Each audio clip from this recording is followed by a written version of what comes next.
Bueno, ya me han presentado, soy Débora Zurro, soy arqueóloga, trabajo con sociedades paleolíticas y cazadoras-recolectoras. Yo no soy una experta en género, pero soy una investigadora que integra aspectos de género en la investigación que yo desarrollo. Voy a daros esta charla, Science for Society, la integración del análisis de género en la investigación. Y quería empezar dando las gracias a la unidad de proyectos del Instituto Aragonés de Ciencias de la Salud por invitarme a venir hoy aquí a Zaragoza, especialmente a Elena Egea, que me contactó inicialmente, y poder así compartir con vosotros la experiencia que yo tengo con respecto a este tema. Muchas veces cuando hablo con colegas sobre aspectos de género en investigación, tengo esta sensación de que se encuentran muy perdidos frente a las exigencias de un sistema que nos exige cumplir con toda una serie de requisitos sin darnos en ocasiones ni las herramientas ni la formación adecuada. Creo que esto muy recurrentemente nos hace sentir una tremenda soledad. Creo que sentirnos así es un lujo que no podemos permitirnos. Sabemos que uno de los objetivos de desarrollo sostenible de UNESCO, el número 5, es Gender Equality. Esto traspasa a las políticas públicas a todos los niveles, a la mayoría de países y efectivamente está integrado también en las políticas científicas. Tanto en las políticas científicas europeas como en las del Sistema Español de Ciencia y Tecnología. Si miráis la página web, por ejemplo, de la Agencia Estatal de Investigación, veréis que en su página, en un subapartado llamado Ciencia en Igualdad, se encuentra toda una serie de cuestiones relativas a la equidad de género en la carrera científica y también a la integración del análisis de género en investigación. Así es que frente a este panorama, ¿por qué esta charla? Es fundamental, por una parte, aumentar nuestra competitividad, porque aquí se trata de ganar proyectos. Creo además que hay un elemento importante que ya discutimos con las compañeras cuando hicimos la reunión para presentarnos, que es el reto intelectual que supone abrir nuevos horizontes a la investigación que planteamos. Yo no creo que nadie se dedique a investigación de los que estamos aquí en línea esperando una vida de lujo y placer. Podemos decir que los retos intelectuales de alguna manera nos ponen y nos gustan. Y hay una responsabilidad con respecto a lo que nos piden nuestras instituciones y con respecto a hacer una ciencia que sea mejor si sabemos que podemos mejorarlo. Por tanto, el objetivo de esta sesión de hoy, de mi charla y de lo que vamos a hablar luego con las compañeras que estarán en la mesa redonda, es incrementar nuestras competencias, despertar el interés por la investigación de género o por integrar aspectos de género en nuestra investigación y dotarnos de una serie de recursos. Yo espero sobre todo que lo que os voy a contar resulte inspirador y nos haga olvidarnos de laberintos y de desiertos, podemos decir. Quería empezar con algunos conceptos básicos, porque generalmente cuando se habla de aspectos de género se asume que el sexo está incluido en el género. Sexo y género son dos cosas diferentes, aunque pueden solaparse, están conectadas. Os he querido poner aquí esta fotografía de todas estas mujeres, que son mujeres muy diferentes. Tenemos unas señoras victorianas preparándose para una fiesta.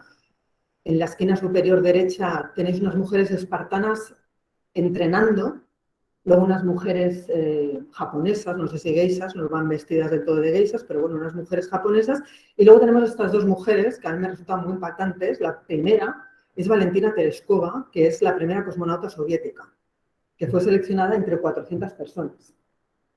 Si esta señora entra por la puerta, yo creo que nos ponemos todos de pie automáticamente. Militar, ingeniera y cosmonauta.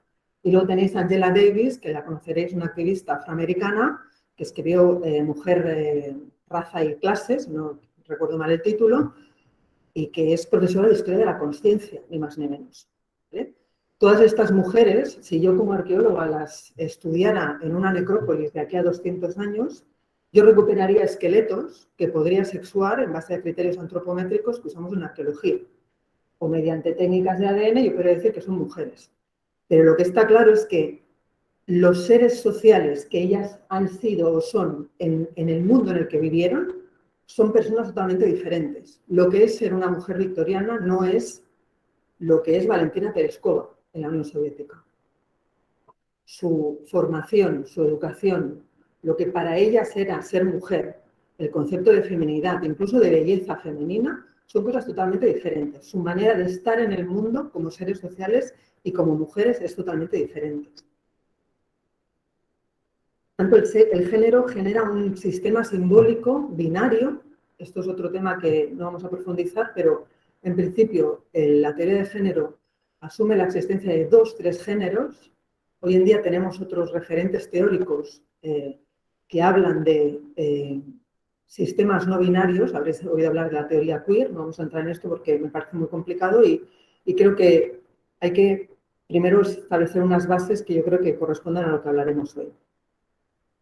En todo caso, son 2 categorías excluyentes, hombres y mujeres, y se generan estereotipos, que son conjuntos de valores y creencias que asociamos o bien a un género o bien al otro.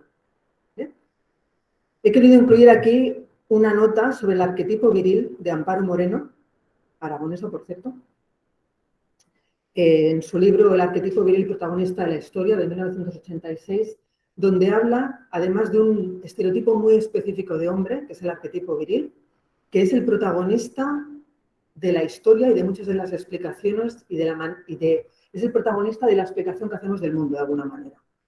En alguna charla que he dado siempre he puesto ejemplos de lo que sería el arquetipo viril. Gladiator es el arquetipo viril, Indiana Jones es el arquetipo viril. Son hombres en su madurez profesional, pública, política, sexual, etc. ¿Vale? Estos conceptos de género los usamos en el marco de un ecosistema de elementos que interactúan y que son los paradigmas científicos. Yo creo que en la mayoría de disciplinas coexisten diversos paradigmas al mismo tiempo. El más relevante, uno de los más relevantes, es el paradigma androcéntrico. Esto en ciencias sociales y humanas es fundamental, pero percola la mayoría de disciplinas, de hecho. Y podemos definir el androcentrismo como aquel enfoque de un estudio, análisis o investigación desde una perspectiva masculina que extrapola los resultados de la investigación a la totalidad de hombres y mujeres. De alguna manera, el androcentrismo se convierte en una especie de gafas que nos hacen ver la realidad de una manera específica. Cuando yo voy a colegios y les explico lo que es el androcentrismo, siempre les pongo esta imagen de África. Estas lentes generan visiones sesgadas de la realidad. De la misma manera que yo generaría una visión sesgada de África si la explicara en base al desierto del Sáhara y obviara otra parte de África que es fundamental, que es la parte tropical, digamos, de África. Así es que cuando hablamos de género en investigación, generalmente hablamos o bien de las mujeres como agente de conocimiento o bien de las mujeres como objeto de estudio. Estos son 2 cosas. La primera es la participación de las mujeres en la academia y la segunda es la integración del análisis de género en investigación. Sí es cierto que la mayoría de organismos y comités asesores, etcétera, que hablan de la mujer o de género, integran estos 2 aspectos. Y la mayoría de ellos están más enfocados en la participación de las mujeres en la academia que no en la integración del análisis de género en la investigación. Esto lo podemos discutir luego. Son 2 aspectos que están en realidad muy relacionados, que se retroalimentan. Y puede ser que hubiera una mayor urgencia en mejorar la participación de las mujeres en la academia o que sea más sencillo o que haya otro nivel de responsabilidad por parte de los organismos públicos de investigación. Esto lo podemos discutir luego porque está sujeto a debate, digamos. Por ejemplo, el Espacio Europeo de Investigación genera de forma periódica el report She Figures, donde se monitorea la participación de las mujeres en la academia. Y en este último, de 2021, tenemos, por ejemplo, estos resultados, ¿no? Que las mujeres ocupan tan solo el 24% de las posiciones académicas de alto nivel, que todavía están infrarrepresentadas en las tecnológicas, etcétera, etcétera. También sabemos que a medida que avanza o que escalamos niveles en la carrera científica, la proporción de mujeres es menor. Esto se le llama gráfico de tijeras y si tomamos los premios Nobel como el extremo, como el tope, el techo de lo que sería esta progresión en la carrera académica, vemos, por ejemplo, que en medicina, estamos en un centro de biomédicas, en medicina tenemos 12 de 222. Está claro que cuando hablamos del premio Nobel ya tiene muchos años y hay un efecto derivado del hecho de que durante muchos años que existían los premios Nobel las mujeres ni siquiera podían acceder prácticamente a la universidad. Así es que es un resultado sesgado. Pero es igual, si os fijáis en literatura tenemos 16 de 116. A mí me sorprende más la literatura o la paz, 17 de 134. Me sorprende más esto que no los datos de los premios Nobel de Física o Química, por ejemplo. En todo caso, este gráfico de tijeras es también muy conocido para diferentes niveles de lo que son las estructuras de programación científica, ¿no? En el caso de CSIC, por ejemplo, tenemos este gráfico de tijeras de entre 2005 y 2015, que no es de los peores de España, al contrario, y además no solamente las mujeres disminuyen a medida que incrementa el nivel académico, sino que también aumentan cuando la precariedad es mayor. O sea que hay además un efecto, hay un componente de calidad del puesto de trabajo.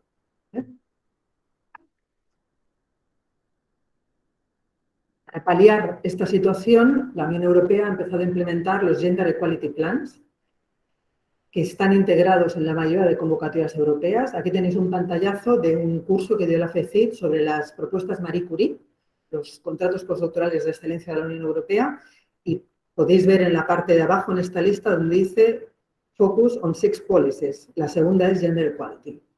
¿Vale? Esto hay que tenerlo en cuenta cuando yo hago en una propuesta de Marie Curie como supervisora, trazo el Career Development Plan de la persona que se presenta conmigo.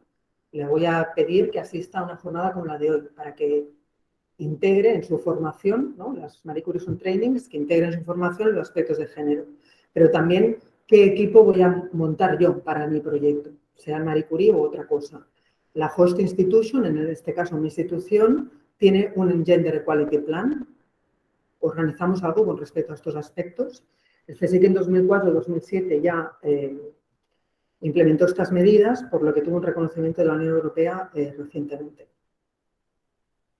No mucho de CSIC porque es mi casa. Montar estos planes de Gender Equality Plans tienen se debe a diferentes razones. Hay una cuestión ética que es evidente, ¿no? Que es el hecho de que todos podamos participar en igualdad de condiciones y tengamos sociedades más justas, etcétera, etcétera. Pero hay también otra cuestión que está asociada a la captación de talento. Hay un aspecto economicista en todo esto que no hay que obviar, y es el hecho de que estamos perdiendo talento en la investigación europea. Aquí os he querido mostrar este mapa de 2015 con el porcentaje de mujeres. En el caso de España estamos en un 40% y aquí podemos ver resultados que serían contraintuitivos. Yo me encuentro resultados que no son lo que yo esperaría, ¿no? Hay una expectativa de aumentar la productividad científica. Y parte del problema se debe a la falta de vocaciones científicas en las mujeres. Por esto tenemos el 11 de febrero como el Día de la Niña y la Mujer en la Ciencia. Se realizan muchas actividades, etcétera. Y hay diferentes estudios, como este que veis de López Bassols 2018 con respecto al caso mexicano, que dice que eliminar la desigualdad de género en la promoción a altos grados académicos en las áreas de ciencia y tecnología generaría un incremento en la productividad científica mexicana de entre el 17 y el 20%. Es mucho. Y al final, en el caso europeo, siempre hay, yo creo, en este segundo nivel, el tema de la competitividad, por ejemplo, con Estados Unidos, con respecto a la producción científica, ¿no? En todo caso, el Scientific Council de la Unión Europea estableció este grupo de Gender Balance hace ya unos años, que integra diferentes aspectos relacionados con la carrera científica y también la integración del análisis de género. Esto lo recoge el Ministerio. Recientemente han hecho un cambio increíble en la página web. Me parece un salto cualitativo impresionante lo que tenemos en el Ministerio. Hay un montón de recursos, de datos, de ideas, etcétera. Hay 3 unidades y concretamente la unidad de Mujeres y Ciencia considera esto que aparece aquí en el primer punto, la integración transversal del análisis de sexo y género. Esto es lo que aparece muchas veces en la literatura como gender mainstreaming, ¿vale? Por tanto, la integración del análisis de género en investigación es una prioridad del Espacio Europeo de Investigación, por una parte de la hoja de ruta española para encajarse o alinearse con el Espacio Europeo de Investigación, y es uno de los principios de la Estrategia Española de Ciencia, Tecnología e Innovación 2021-2027. Así es que tenemos que ser capaces, de alguna manera, de integrar esta dimensión en lo que hacemos en el día a día. ¿Vale? Lo veréis en inglés con estas siglas, Integrating Gender Analysis into Research. Fundamentalmente, integrar el análisis de género en la investigación consiste en decidir si vamos a posicionarnos en una investigación ciega al género, se le llama así Gender Blind Research, o en lo que llamamos Gender Sensitive Research, que es aquella que tiene en cuenta que la realidad, los seres vivos, son machos y hembras, socialmente hombres y mujeres, y que esto tiene profundas consecuencias en todas las etapas del proceso de investigación, y que reducir estos sesgos que genera de forma sistemática la investigación redundará en una ciencia mejor y en unos resultados que serán aplicables al total de la población. ¿Por qué hacer Gender Sensitive Research? Porque somos diferentes. Una cosa es ser diferentes, otra cosa es que existan disimetrías. Son cosas diferentes, ¿no? Hay un ejemplo muy típico, que es el de los síntomas del ataque al corazón entre hombres y mujeres, que sabemos que son diferentes y se tardó tiempo en monitorear todo esto, pero es que yo buscaba, bueno, voy a buscar algún ejemplo de algo que sea una grandísima diferencia. Y me encuentro la pena de muerte en Estados Unidos, donde solo el 0,6% son mujeres. Algo pasa, o las mujeres no cometen según qué tipo de delitos en Estados Unidos, o los procesos judiciales no son iguales, es una diferencia abismal realmente. Algo significa esto, algo significa. La convocatoria de este año de los proyectos del Plan Nacional lo dice claramente, que hay que integrar en la memoria científico-técnica, sea en la propuesta científica o en el impacto socioeconómico, la dimensión de sexo o género, en la metodología, en los resultados, en algún nivel. Nos dice que tenemos que integrarlo. Y de hecho, en alguna charla como esta de 2017 de Ana Puig Rodríguez, se comenta que ya para 2013-14, en la mayoría de proyectos, cuando se les preguntaba si tenían en cuenta este aspecto, de forma creciente se iban ya integrando el aspecto de sexo y género. En la página de la agencia estatal tenemos este documento, que es la nota informativa, os leo textualmente, sobre evaluación del IAGE en la convocatoria de la Agencia Estatal de Investigación. Esto es de noviembre de 2020. ¿Vale? Entonces, esta nota habla de lo que es la dimensión de género, que significa integrar el género en diferentes aspectos, que abarcan lo conceptual, lo metodológico y lo empírico, y también la difusión de los resultados, y que de alguna manera cubre estos diferentes puntos. El enfoque de investigación o research approach, la revisión de literatura, las preguntas de investigación y las hipótesis, los métodos de investigación, la ética y la difusión, son los 6 aspectos que aparecen de forma recurrente en todos los manuales, en todas las recomendaciones y en todos los checklists, las listas que te dan para que te sirvan de guía, que existen, luego hablaremos de eso también, tanto a nivel europeo como en el Sistema Español de Ciencia y Tecnología. ¿Vale? Creo que en ocasiones, a mí, al menos personalmente, me resulta un poco difícil saber exactamente qué es lo que de qué se trata en cada uno de los aspectos, porque evidentemente están totalmente relacionados, ¿vale? Entonces he querido poner algunos ejemplos. Cuando hablamos del enfoque de investigación, primero, en nuestra propuesta tenemos en cuenta los Gender Equality Plans. Esto para empezar. Tenemos en cuenta si tenemos un equipo con cierta equidad de género, o estamos en un instituto que tiene cierta equidad de género, o que considera, o que tiene planes de equidad de género, etcétera. Vale. Pero luego, con respecto no a la pregunta de investigación, sino a la aproximación teórica general, digamos, ¿juegan algún rol el sexo o el género en nuestra investigación, directa o indirectamente? ¿Defino el sexo o el género? ¿Cómo me posiciono? ¿Hago una gender blind research o una gender sensitive research? El objetivo de nuestra investigación a nivel de paciente, de usuario, de clientes o con respecto a los estereotipos, ¿beneficia a hombres o a mujeres de alguna manera? ¿Cambia algo lo que pensamos con respecto a todo esto? Voy a poner los ejemplos arqueológicos, que es lo mío. En arqueología, la arqueología es una disciplina muy androcentrista. Cuando yo veo, por ejemplo, las reconstrucciones faciales que se hacen de neandertales para la divulgación científica, sistemáticamente se representan hombres. ¿Cómo me posiciono yo con respecto al androcentrismo de mi disciplina? ¿Lo obvio? ¿O lo pongo de manifiesto o realizo una investigación que directamente lo combate o pretende de alguna manera paliar este sesgo que existe. Cuando hablamos de evolución humana, por ejemplo, esto lo pongo siempre cuando voy a los colegios, si vosotros buscáis evolución humana en Google, os van a salir una cantidad impresionante de imágenes. El 99% son imágenes de hombres. Y esto, cuando hablamos de evolución humana, no es algo irrelevante. No es irrelevante hablar de evolución humana. Existe una imagen, esta que veis aquí, de una mujer, que además a lo largo del proceso evolutivo se desarrolla su embarazo, pero esta que veis abajo es la única imagen, o tal vez una de 2 imágenes que yo, que llevo ya casi 20 años en arqueología, trabajando, no 20, casi 30, mejor dicho, es la única en la que aparecen hombres y mujeres.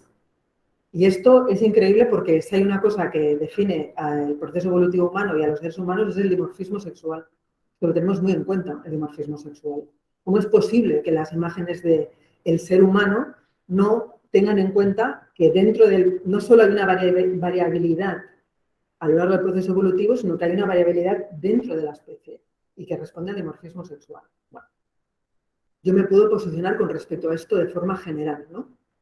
Y luego hay una cosa con respecto al Research Approach, que es lo que se llama la investigación específica del género, que lidia específicamente con qué es el género.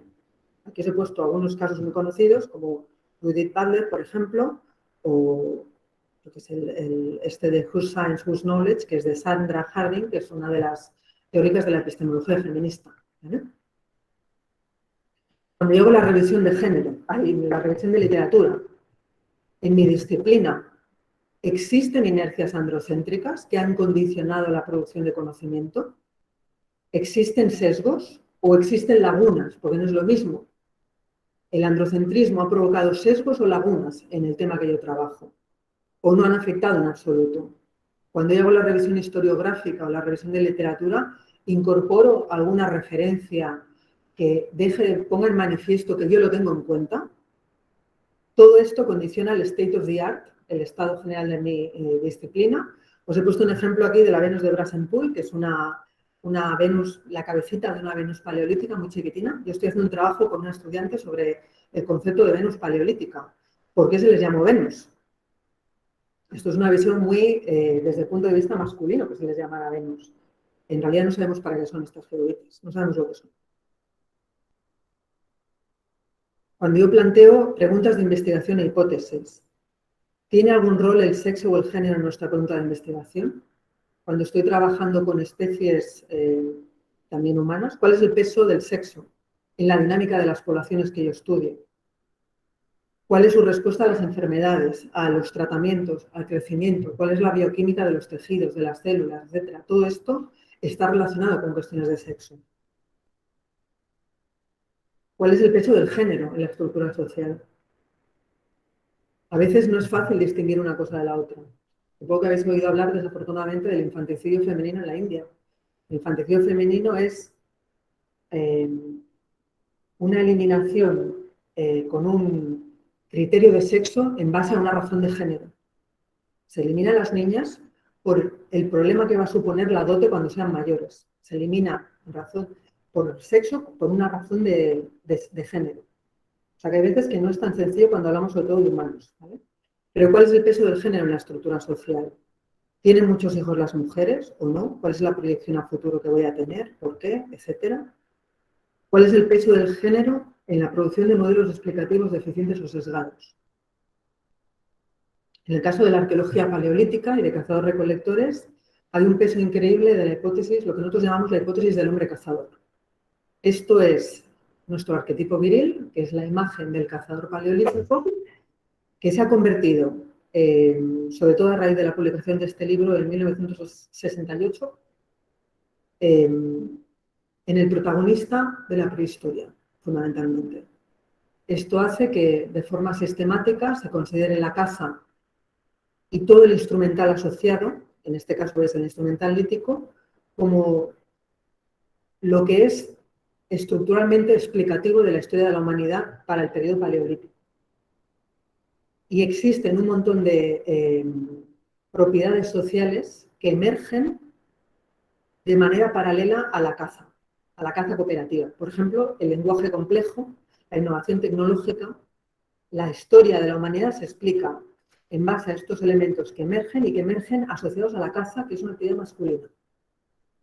Esto es una visión sesgada que posiciona al hombre varón en una posición privilegiada con respecto a la mujer, ¿vale? Genera un modelo explicativo sesgado. Podemos plantear también cuál es el peso del género con respecto a los valores que asociamos al género. Os he puesto este ejemplo de la historia de la belleza de Umberto Eco, no lo he leído, esto está en la lista eterna de cosas que me tengo que leer, pero me parece significativa la portada que han puesto en la editorial a esta obra. Cuando hablamos de la historia de la belleza, cuando hablamos de la belleza, ¿de qué hablamos? La belleza está muy feminizada. Generalmente hablar de belleza es hablar de un cuerpo femenino, o hablar de erótica, normalmente es hablar de un cuerpo femenino. Historia de la belleza, vemos a esta mujer, en Historia de la fealdad nos ponen a un hombre. Hay toda una serie de valores asociados al género que parece que no, pero sí que están asociados a hombres o mujeres. Y nosotros podemos hacer una investigación que caiga en esta inercia, o que la combata, o que la cuestione, o que la evalúe, la analice, etc. Los métodos de investigación son fundamentales porque están asociados a la validación de lo que hacemos, a la reproducibilidad de los procesos, etc., a la generalización de los resultados de la investigación, y es especialmente importante el tema de los muestreos. Me leía, preparando esta charla, datos sobre ciencias marinas que explicaban, por ejemplo, que en el contexto de cambio climático en el que estamos, la acidificación de los océanos o los cambios en la temperatura o la hipoxia, la falta de oxígeno, puede generar cambios en el sex ratio de muchas especies. Entonces, cuando hablamos de cambio climático, también existe esta dimensión de género, de sexo en este caso. Puede haber cambios en la proporción de machos y hembras en una especie, y esto puede generar a corto plazo un peso diferencial de esta especie en su ecosistema y un efecto cascada en la cadena trófica, por ejemplo. No es irrelevante. La presencia de machos puede cambiar el sexo ratio en algunas especies, hermafroditas, leía. El hecho de que en el laboratorio a veces se trabajen los sexos por separado, en la realidad coexisten, sus comportamientos se retroalimentan. Y luego hay una cosa que se llama el Male Observer Effect, que son los cambios en el comportamiento de algunos animales de laboratorio o incluso en la naturaleza debido al sexo de la persona analista, al hecho de que tengas delante una mujer, un hombre y a una cuestión hormonal. Hay cuestiones de tipo ético, más allá de las buenas prácticas. ¿Cuáles son las consecuencias de la investigación? Se trabaja con datos procedentes de personas, con datos sensibles, que a veces se llaman. Estamos trabajando con cuestiones de patrimonio, que a veces están asociadas al género también, en zonas de conflicto, con especies en peligro de extinción, en paisajes preservados. ¿Cómo se relaciona todo esto con el sexo y el género?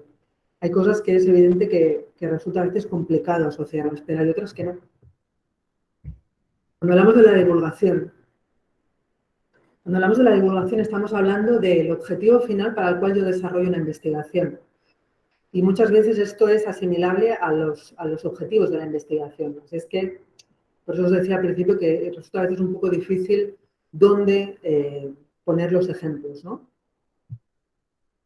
Yo puedo hacer al final de mi investigación una exposición, por ejemplo, como esta que veis en la esquina superior, Al desig és tan fluid como la mar, que dice el deseo es tan fluido como el mar, que habla de la homosexualidad entre marineros históricamente. O este ejemplo de pinturas prehistóricas. La pintura que veis abajo, no recuerdo el nombre del pintor, siento mucho, pero no lo recuerdo ahora mismo, pero es una pintura que es una representación que se hizo de una mujer con un bebé pintando Altamira. Cuando esto se hizo público, despertó un revuelo increíble. Y se planteó cómo sabemos que las mujeres pintaron. Y bueno, siempre se representan hombres y no tenemos ninguna información al respecto, en realidad, de si son hombres o de si eran hombres o mujeres. No tenemos la más mínima idea.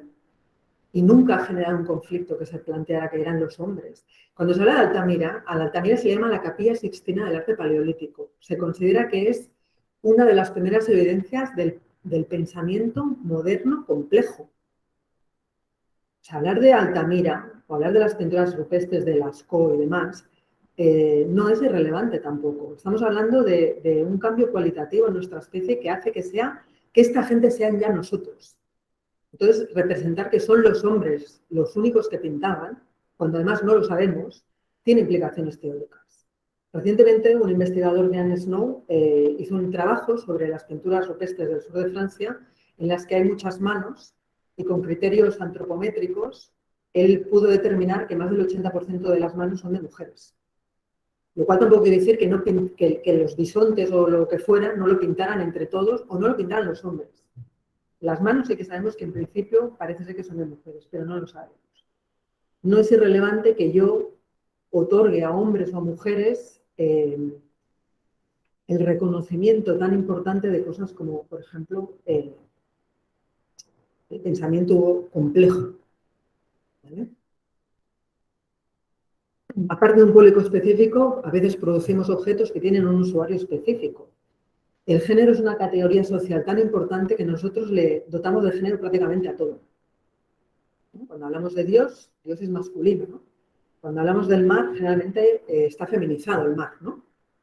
Las tormentas, acordaos que hasta hace poco todas tenían nombre de mujer hasta que llegó una queja. Así que, bueno, las tormentas que lo destrozan todo, pues igual podemos ir alternando, ¿no? Un poco.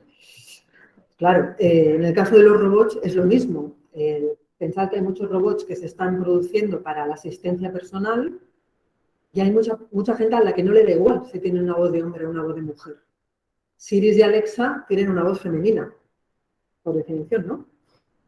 Hay una cosa que se llama Human Robot Interaction y que tiene que ver con precisamente cómo nos relacionamos con los robots, qué género le atribuimos al robot, pero luego hay una cosa importante, es cuando se hace estudios en robótica, de quién es el género de la persona que interactúa con el robot.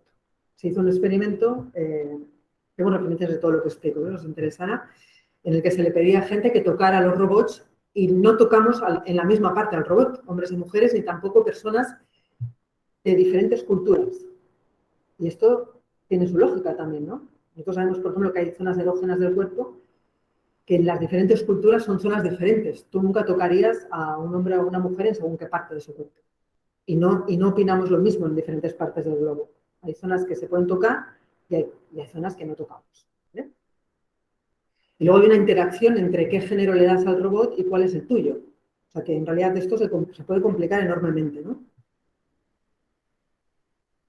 Hace poco tiempo, la NASA montó una expedición en la que todas eran astronautas y resultó que no pudieron hacer el spacewalk, salir al espacio, porque los EMU, que son estos trajes de astronauta, no les iban bien. A mí me parece alucinante esto. Según lo que yo me leí en este artículo, había un problema con el torso. No dan más explicación, pero había un problema con el torso. Dicho así, quien quiera entender, que entienda, ¿no? Pero había un problema con el torso y había un problema de tamaño también del traje. Y no pudieron salir. A mí esto me parece increíble. Ahora, ¿qué hacen? Hacen un rendering de 100 formas de cuerpo para encontrar un traje que sea universal.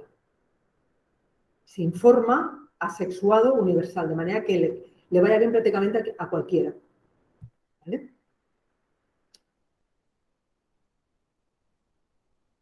Creo que ya hablamos del ejemplo de los resultados de la investigación química. Claro, yo como arqueóloga me resulta muy fácil integrar análisis de género. Para la gente que trabaja en otras áreas de conocimiento puede no ser tan evidente, pero, por ejemplo, cuando hablamos de productos químicos, en algunos casos, estos productos químicos se integrarán en productos finales que usan las personas. Hay un caso muy evidente que se habla de las mujeres, por ejemplo, que trabajan en centros de belleza o en peluquerías, que están constantemente expuestas a una serie de productos químicos. Todo esto en los últimos años ha mejorado de forma importante, pero durante muchos años no ha sido así. Me leía en este caso un ejemplo de Tanzania, donde la mayoría de mujeres, la mayoría de pequeños agricultores son mujeres que usan pesticidas de forma crítica, incluso cuando están embarazadas, sin saber el efecto que tiene para ellas y para sus bebés el uso de estos pesticidas.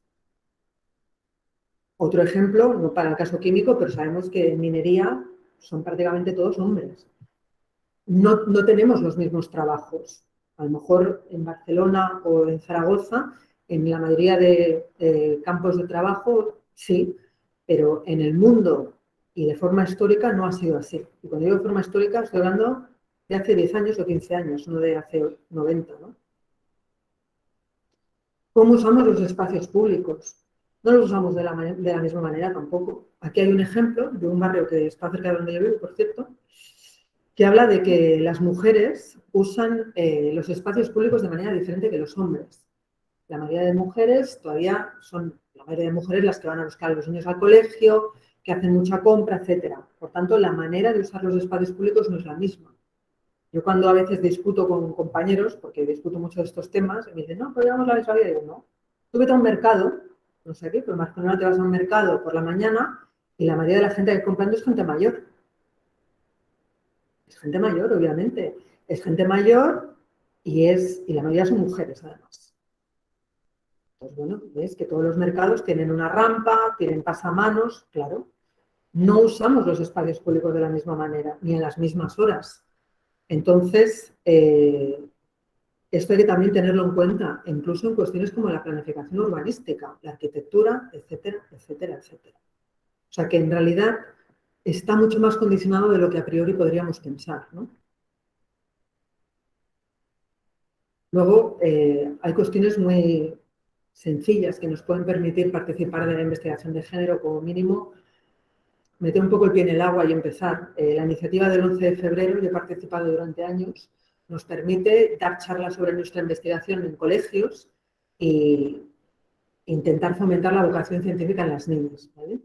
Y luego hay esta ONG, Inspiring Girls, con la que yo también he participado en más de una ocasión, en la que participan mujeres profesionales de cualquier profesión, absolutamente todas, simplemente para que niñas y niños, porque se hace con niñas y niños, tengan presente que pueden escoger el trabajo que quieran, ¿vale? Entonces vamos allí y explicamos un poco qué hemos estudiado, dónde, qué hacemos en nuestro día a día, etcétera, etcétera. Si tenemos dudas con todo esto es importante, yo creo que hay que pedir ayuda siempre. Tenemos montones de colegas que podemos encontrar muy fácilmente en academia, en ResearchGate. Tenemos la Asociación de Mujeres Investigadoras y Tecnólogas, tenemos hoy con nosotras colegas que están en AMID Aragón. Hay blogs como el de Mujeres Conciencia, de la Cátedra de Divulgación Científica de la Universidad del País Vasco. Tenemos la asociación GENET de la red de estudios de género del CSIC. Así es que hay un montón de colegas a las que se les puede pedir, por favor, que nos echen un cable, que hagamos algo conjuntamente. Hasta aquí he hablado de las mujeres como agente de conocimiento y como objeto de estudio. Creo que es importante también tener en cuenta la dimensión epistemológica y lo que yo llamo metainvestigación. La metainvestigación se referiría a el estudio que yo puedo hacer casi historiográfico sobre la aportación de las mujeres a mi campo de conocimiento. Existen muchos estudios, como, por ejemplo, sobre las pioneras. La primera doctora, no sé qué, las primeras geólogas, la primera tal, ¿vale? Y luego hay una dimensión epistemológica, yo creo. Esto para mí es importante y lo quiero explicar brevemente. Muy bien de tiempo, ¿sí? Vale. La dimensión epistemológica tiene que ver con si yo como mujer tengo la posibilidad de plantear una investigación diferente de la que plantearía un hombre. ¿Vale? Esto ahora lo voy a explicar. Yo creo que el género, la integración del análisis de género en la investigación, es un método que nos obliga a ser conscientes de los sesgos. Y los sesgos tienen mucho que ver con qué temas elijo yo para investigar. Hay otros sesgos asociados a la raza, al primer mundo, a la clase, etc. Pero es importante entender por qué yo elijo los temas que elijo. Durante mucho tiempo en la historia, por ejemplo, se ha funcionado de manera que a una investigación que se venía desarrollando se le añadía un anexo. Yo hago historia de Bizancio, las mujeres en Bizancio. La Edad Media, las mujeres en la Edad Media. O sea, yo hacía lo mismo y se le añade un anexo. Esto se le llamó Her Story y se le ha llamado historia compensatoria. Pero hay otra manera de plantear esto, con la que yo estoy mucho más de acuerdo, que tiene que ver con lo que se llama las standpoint theories, que es, esto surge del concepto de standpoint, que es el punto de vista surge de la teoría marxista, de hecho, y de alguna manera sería la identidad surgida de una lucha colectiva, podríamos decir. Es un concepto que surge de alguna manera de la marginalidad y que reconoce que tú estás en un lugar secundario. Y desde este lugar secundario identificas unos temas de investigación prioritarios, lo que sería la mainstream science, la ciencia normal, y cómo tú no estás en esa ciencia normal, ¿vale? Incorpora el sesgo como elemento inherente a la práctica científica, asume que esto se da de forma recurrente y además introduce criterios de subjetividad. Claro, hay un problema entre subjetividad y objetividad aquí, ¿no? Pensamos que la ciencia tiene que ser objetiva sí o sí. Estos planteamientos teóricos asumen que cualquier perspectiva que obvie la relación existente entre el sujeto y el objeto de conocimiento es científica. Es un planteamiento contrario en realidad, ¿vale? ¿Por qué? Porque asume que hay una motivación política reparadora. Y si nosotros miramos, por ejemplo, el concepto de objetividad, ¿qué es objetivo? Hay muchas maneras de definirlo. Os he puesto aquí una cita de Joy de 1995, donde se dice, bueno, objetivo puede ser existente, presente en la realidad, independiente de nosotros, público, pero también dice desinteresado, no sesgado, impersonal, no imbuido de un punto de vista en particular. Y yo creo que es muy difícil que no tengamos puntos de vista como personas que somos. Y esto no tiene que ser un problema para hacer una ciencia de calidad.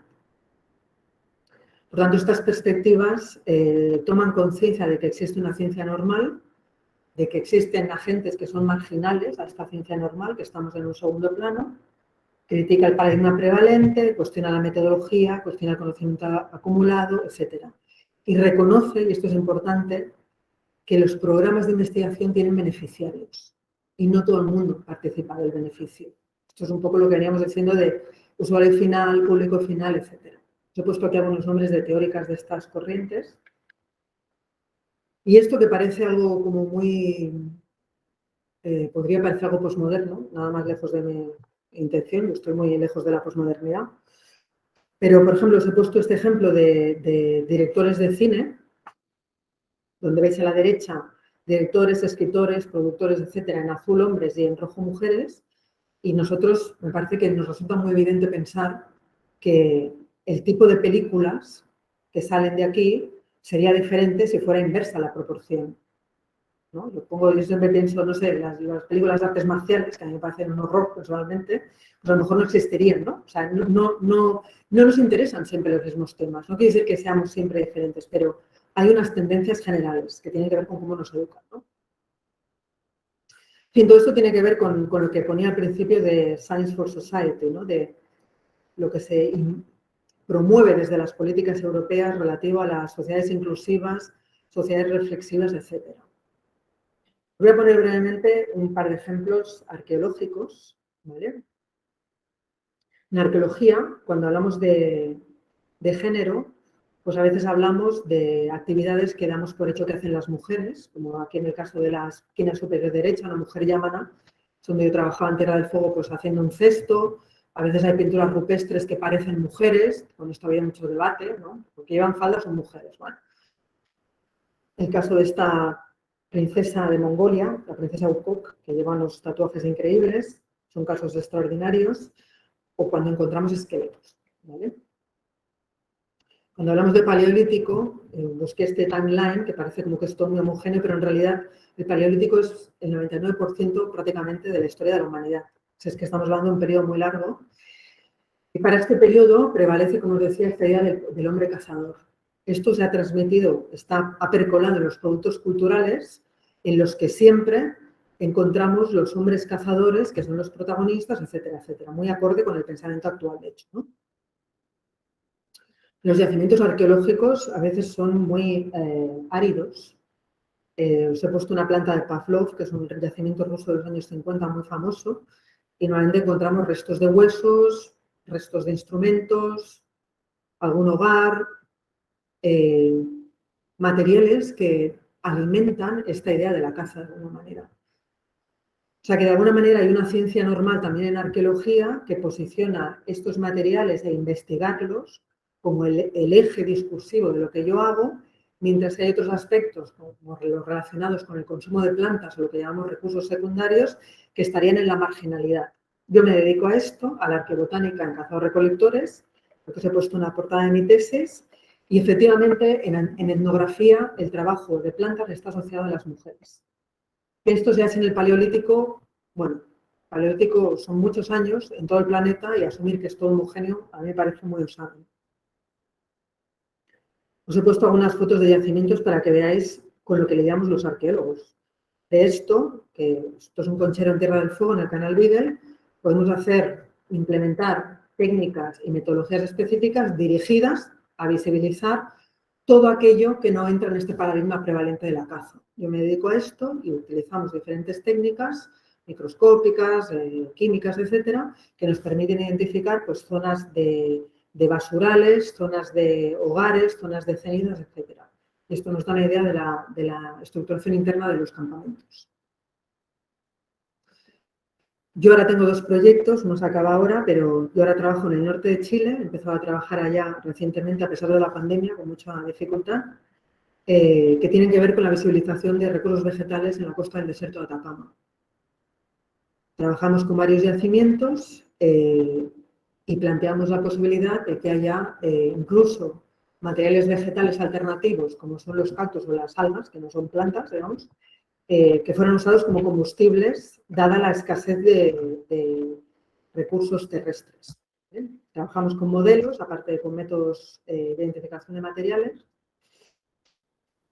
para que incorporamos el sesgo que nosotros mismos generamos, porque la especialización siempre genera un sesgo, pero hacemos una crítica profunda de las asunciones fundacionales de la arqueología de costas. Está, igual que la arqueología de caza-recolección, muy centrada en la pesca. Buscamos hipótesis alternativas y tenemos muy en cuenta los beneficiarios de lo que hacemos, ¿no? ¿A qué estereotipo o a qué manera de entender la prehistoria esto contribuye? En resumen, os he explicado muchas cosas, llevo mucho rato hablando. Creo que es importante tener en cuenta, ¿es nuestra investigación ciega a los sesgos de género o de sexo o es sensible? Sensible en el sentido de que la tiene en cuenta.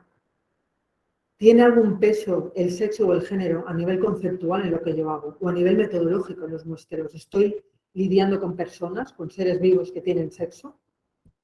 ¿Los productos de la investigación afectan directa o indirectamente a usuarios o pacientes o a estereotipos o valores que yo pueda asociar a hombres o a mujeres? ¿Vale?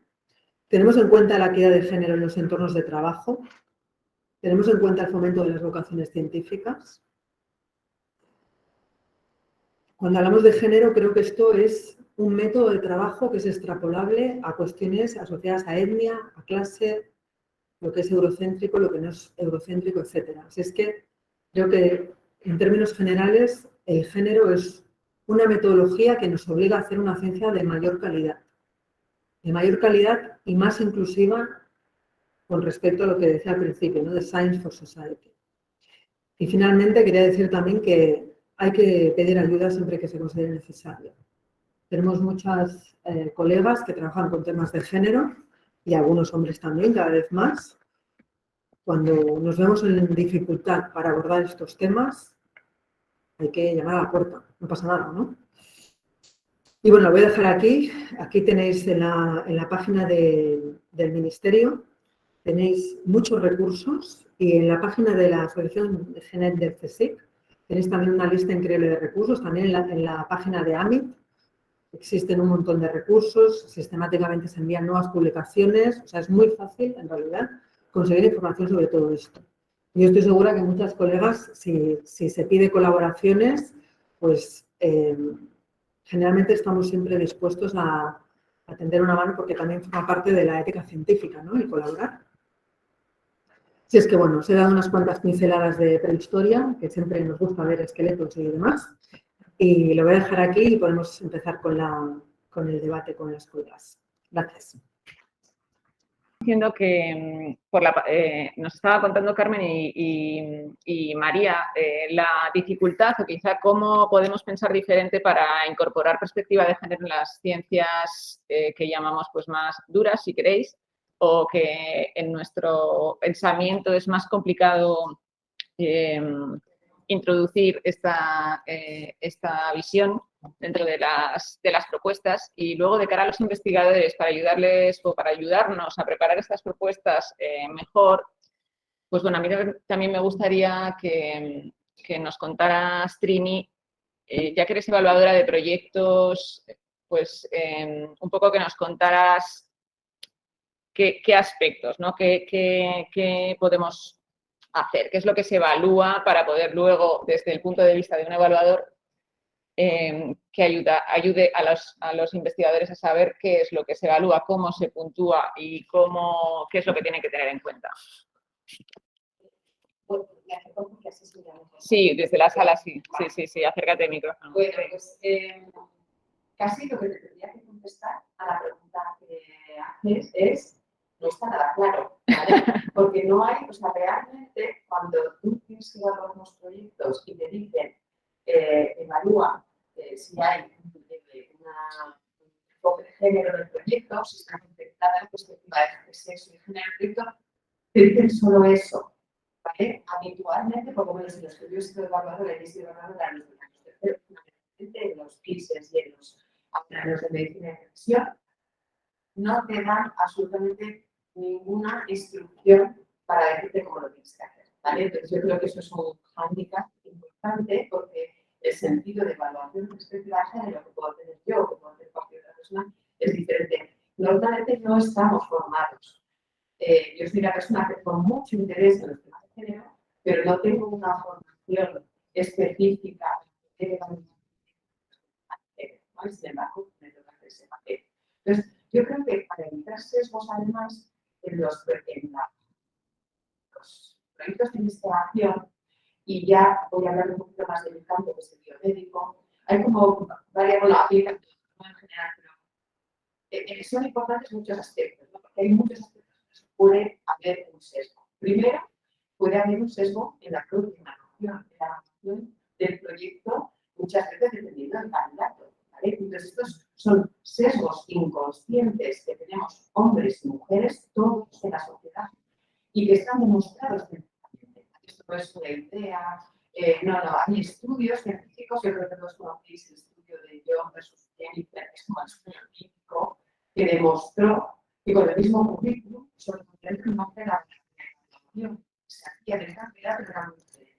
¿Vale? Sistemáticamente se evaluaba mejor a John que a Jennifer, y además lo hacíamos, o sea, se hacía así, tanto hombres como mujeres, ¿vale? O sea, tenemos todos los inconscientes a los que es muy difícil afinarlos, o sea, evitarlos. Y que para ello necesitamos una formación, unas directrices. Y eso yo creo que es uno de los aspectos futuros más importantes y por ejemplo, mucho la Comunidad Europea, esto es más que yo, pequeños cursos de formación a los evaluadores antes de aproximarse a un proyecto, para evitar ya este primer aspecto de sesgos. Y luego está en la aplicación de la perspectiva de género en el propio sustrato, en la propia investigación, ¿no? Eso es muy importante, porque es muy importante, pues que yo creo que debo haber dejado clarísimo, ¿no? Creo que son más... Porque es muy importante para que los resultados de esa investigación sean de calidad, sean válidos y sean aplicables. El ejemplo, por ejemplo, en biomedicina, probablemente son los más ya activas. Lo del ejemplo de la enfermedad cardiovascular o de la enfermedad coronaria, es un ejemplo que ahora está muy claro, ya lo vemos todos muy claro, pero es un ejemplo que ha evolucionado en los últimos años. Yo, por ejemplo, que me dedico a las enfermedades hepáticas, tenemos ejemplos que ahora nos estamos viendo también. Por ejemplo, nosotros evaluamos la gravedad de la enfermedad hepática y además ordenamos a los pacientes en esta espera de trasplante por gravedad, conforme a una valoración que suele, una valoración que tiene varios parámetros. Un parámetro de esos es la creatinina. La creatinina es una sustancia que nos dice cómo está la función renal, pero resulta que es diferente en otras mujeres. La viene directamente del músculo, del metabolismo muscular, y sistemáticamente las mujeres tenemos los niveles de creatinina más bajos. Ahora ya se han hecho muchos estudios de población y ya sabemos que ese mismo número en el score está valorando el daño hepático de sus mujeres. Entonces, se ha visto que hay más mortalidad en esta esfera en mujeres. Entonces, tenemos que evitar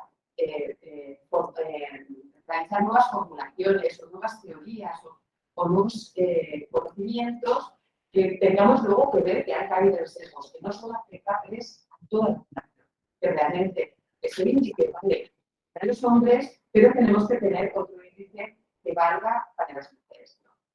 Es que hay muchos ejemplos, ¿no? También tenemos el ejemplo de los fármacos, como por ejemplo el Zolpidem, un fármaco que ayuda a conciliar el sueño, que salió por la dosis de 10 miligramos al día, pues, que vieron que las mujeres se quedaban zombies, que se tenía que usar, pues ya se va a usar. Y de hecho, esa técnica ya dice que en las mujeres empezar por 5 miligramos al día. Entonces, todo eso no hubiera pasado si se hubiera hecho un adecuado enfoque de la investigación. Una de las cosas más básicas para ello, que es que eso es como el ABC y no se hace, es tener los resultados desagregados por sexo. Eso es una cosa como súper básica. Y sin embargo, yo que me dedico a las enfermedades hepáticas y estoy haciendo investigación de cáncer de hígado de trasplante, cuando quiero encontrar algunos resultados por los sectores, no los encuentro. No hay, hoy siglo XXI, diciembre de 2021, hay muchas cosas que no sabemos si son diferentes en hombres y mujeres. En enfermedades que además, sobre todo, las padecen los hombres, porque la enfermedad hepática es mucho más frecuente en hombres y mujeres, con lo cual, cualquier estudio que hagamos que no separe los datos entre hombres y mujeres nos va a dar un resultado que no va a tener la misma efectividad para hombres. Por eso tenemos que ser conscientes cuando planteamos la investigación y los revisores tenemos que verlo.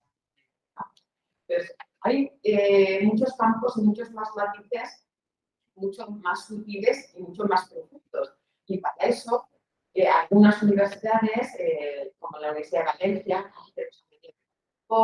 o han hecho algún checklist que te puede ayudar, ¿vale? Que te puede ayudar a ver si el trabajo que estás evaluando tiene o no la perspectiva de género y sexo en la investigación.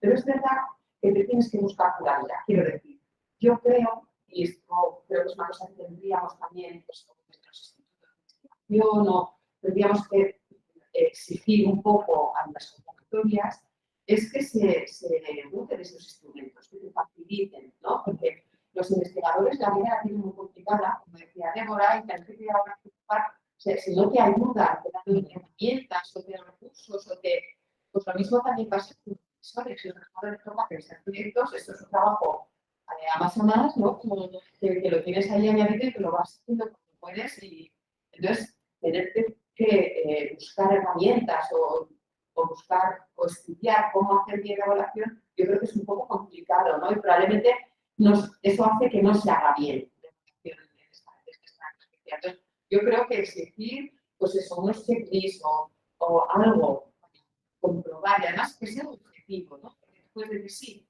la tiene o no la tiene, ¿vale? Bueno, pues es bastante subjetivo, ¿no? Que sea algo mucho más objetivo que se pueda hacer.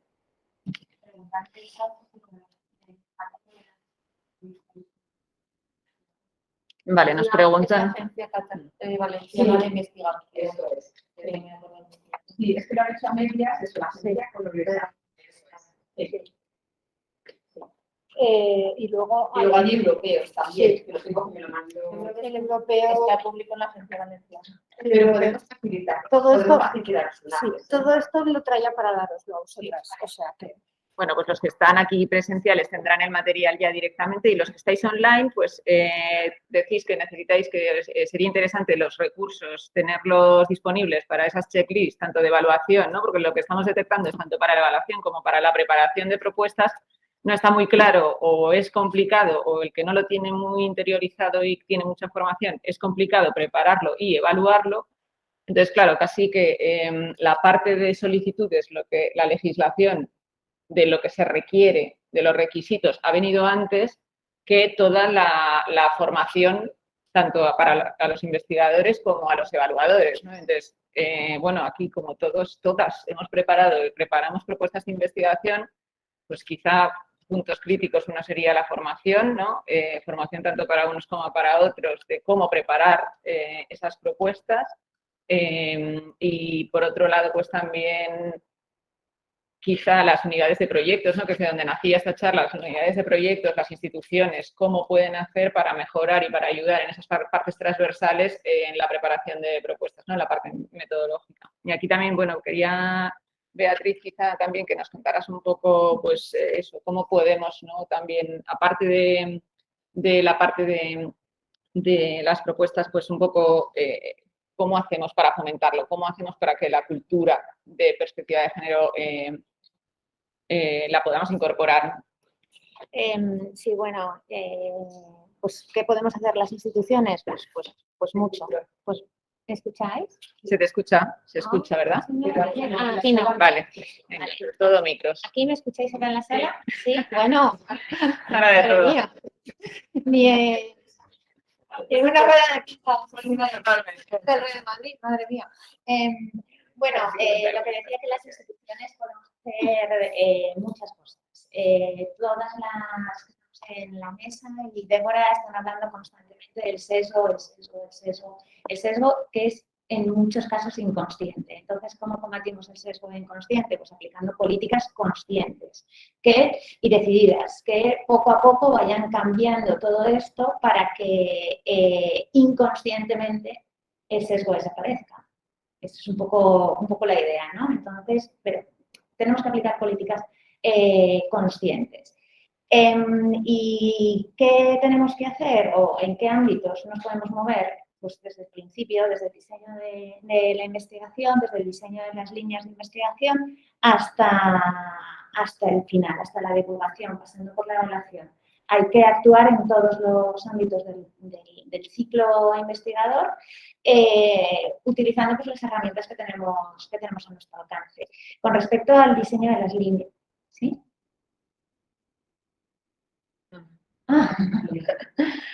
Bueno, decía, con respecto al diseño de las líneas de investigación, de las investigaciones de los proyectos, tenemos el programa muy claro de Europa, nos marca las directrices, estas líneas se replican a nivel nacional, ahora lo acabamos de ver con los proyectos de generación del conocimiento, todos los investigadores hemos tenido que pasar por la aplicación en la que sí o sí hay que hacer una reflexión que, como comentaba Carmen, en muchas ocasiones es difícil porque, por ejemplo, en mi ámbito yo trabajo con moléculas.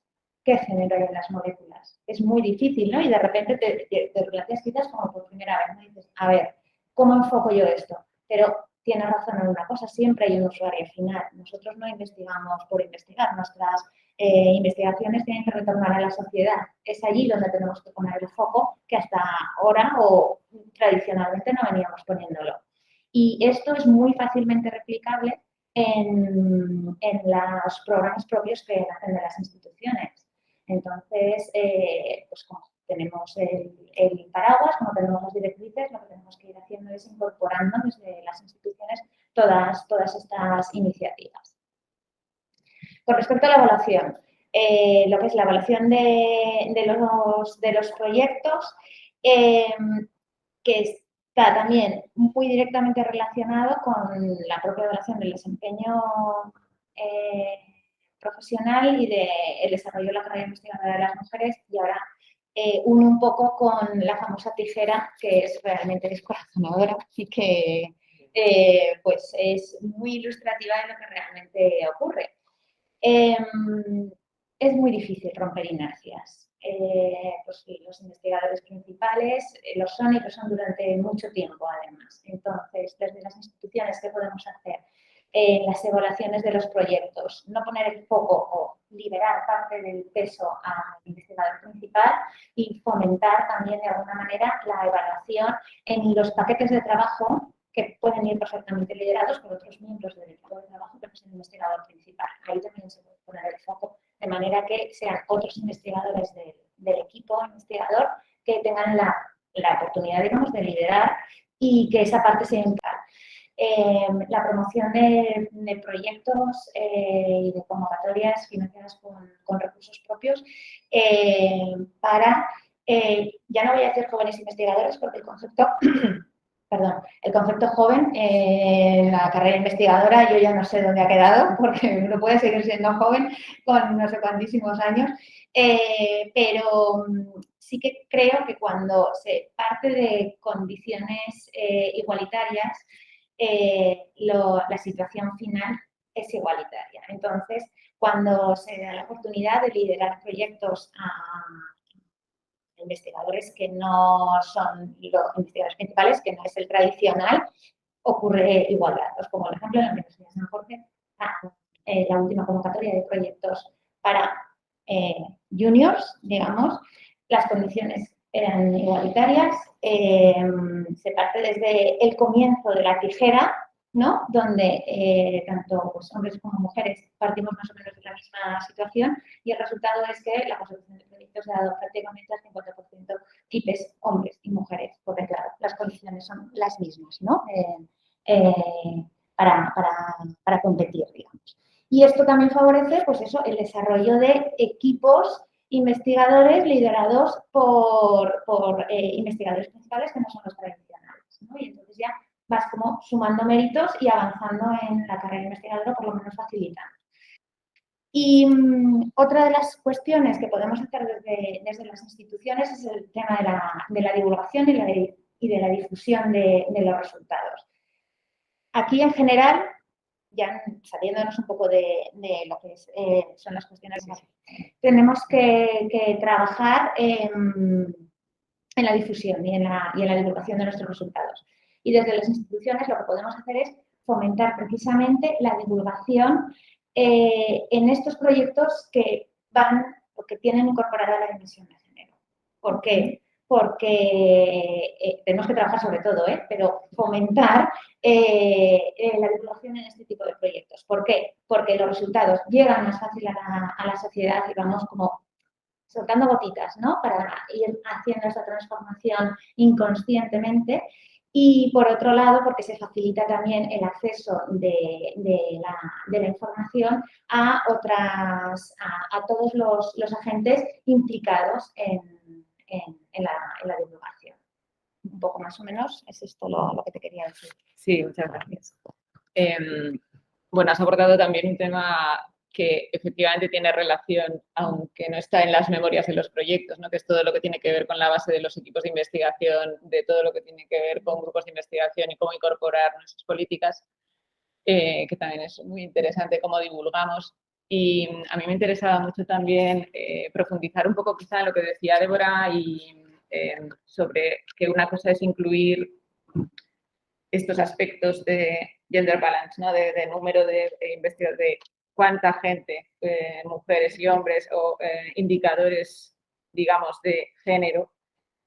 Y otra cosa es que toda la investigación tenga esa perspectiva, ¿no? Esa mirada y cómo incluirlo en las memorias, ¿no? Entonces, en las distintas ciencias, cómo profundizamos y qué tips podemos dar para pensar de otra manera, ¿no? Pensar de otra manera incluyendo no solamente esos datos de número de mujeres que hay en la propuesta, número de pues, IPs o lo que sea, ¿no? IPs mujer y hombre.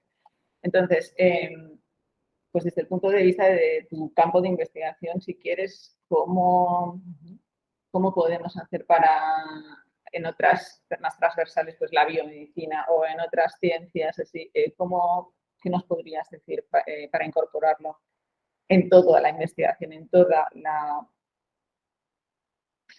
Yo creo que sí que es cierto que hay un peso específico de nuestra disciplina en todo esto. Ya lo han comentado las compañeras. En mi caso, yo lo tengo relativamente fácil, ¿no? Para mí hay algunas cuestiones que son como la base a la que siempre podremos tener en cuenta, que es, por ejemplo, la promoción de la carrera científica de mujeres. Esto siempre lo podemos hacer. Siempre podemos montar una charla del 11 de febrero, hablar de por qué hay o no hay mujeres en las ingenierías, etcétera. O sea, una cosa es cumplir la papeleta, entre comillas, y otra cosa es integrar realmente la investigación de género en lo que hacemos. La papeleta la podemos cumplir siempre, o sea que no se puede quejar nadie porque podemos hacerlo. ¿Cómo hacemos lo otro? ¿Cómo hacemos lo otro? ¿Cómo hacemos lo realmente difícil y lo que supondría realmente un cambio cualitativo en la investigación? Yo creo que hay que hacer una lectura crítica de la investigación que llevamos a cabo y tener en cuenta, como comentaban, el usuario final. Sí que es cierto que hay investigación, pues cuando hablamos de, no sé, agujeros negros, pues tenemos un poco mal, ¿no? Pero, siempre, o sea, pero realmente hay pocas investigaciones en las que el usuario final no sea la sociedad y que sea un conocimiento sustantivo desconectado de lo que hacemos. O sea, en investigación, en ciencias humanas hay mucha investigación básica, pero que contribuye a las ideas que tenemos sobre la sociedad, sobre las identidades nacionales, de etnia, montones de cosas. Hay muchas disciplinas que generan investigación básica que en principio parece desconectada. Yo tengo que hacer el trabajo de ver si eso está asociado a la producción de algún conocimiento o algún producto con un usuario final. Es verdad que yo puedo trabajar con, no sé, moléculas y en mi investigación yo trabajo con este nivel de la investigación sobre moléculas. Pero a lo mejor yo sé que ese conocimiento que yo genero posteriormente va a ser usado para producir lo que sea, lo que sea. Es mi trabajo y mi responsabilidad como investigadora buscarme las castañas, diciéndolo muy claramente, y pensar ese conocimiento que yo produzco, cómo se inserta en el conocimiento general que se está produciendo en el siglo XXI en mi mundo. Yo trabajo con identificación de restos de plantas en cazadores-recolectores. Yo lo digo siempre, a mí las plantas me gustan en mi casa. Yo no trabajo con esto porque me interesen las plantas. A mí las plantas me dan un poco igual. A mí me interesa saber cómo usaron las plantas las comunidades humanas teniendo en cuenta que vivían en entornos naturales en los que había plantas, animales, cuestiones acuáticas, y todo esto genera las economías humanas en dinámicas de largo recorrido en entornos de hace 10.000, 25.000 años. Esto es lo que yo hago. Cuando yo genero estos datos de arqueobotánica, no me interesan per se. Me interesan porque permiten hacer esto, que no sé qué, tal, que en última instancia nos permiten comprender a una escala de análisis mayor de qué manera las sociedades humanas han gestionado el medio en los últimos 80.000 años, cómo hemos antropizado el planeta desde hace ya muchos milenios y cómo las sociedades humanas son increíblemente plásticas, adaptativas, resilientes y siempre encuentran la manera de generar nuevas formas de sobrevivir, digamos, en diferentes ambientes. Resumiendo. O sea que yo creo que es el trabajo nuestro decir, bueno, a lo mejor yo no puedo integrar el género en todas las etapas. Creo que también con esto hay que ser un poco permisivo con nosotros. Yo creo que hay que ser permisivo. A lo mejor yo no puedo integrar el análisis de género en todas las etapas. Bueno, calma, keep calm, ¿no? Keep calm. Identifica algo y desarrolla un aspecto. Hay que formarse. Y claro, yo creo que el nivel de exigencia y autoexigencia es agotador, sinceramente. En eso estaremos todos de acuerdo. Entonces, escoger un aspecto y desarrollarlo a uno de los niveles del proyecto. Y entonces tu equipo se va formando en esta idea. Y el próximo proyecto, pues tendremos resultados, estaremos más acostumbrados a este tema y a lo mejor en vez de en 2 aspectos lo integramos en más aspectos. O sea, creo que hay que ser también un poco flexible con nuestras capacidades. Sí, había una pregunta ahí. Sí.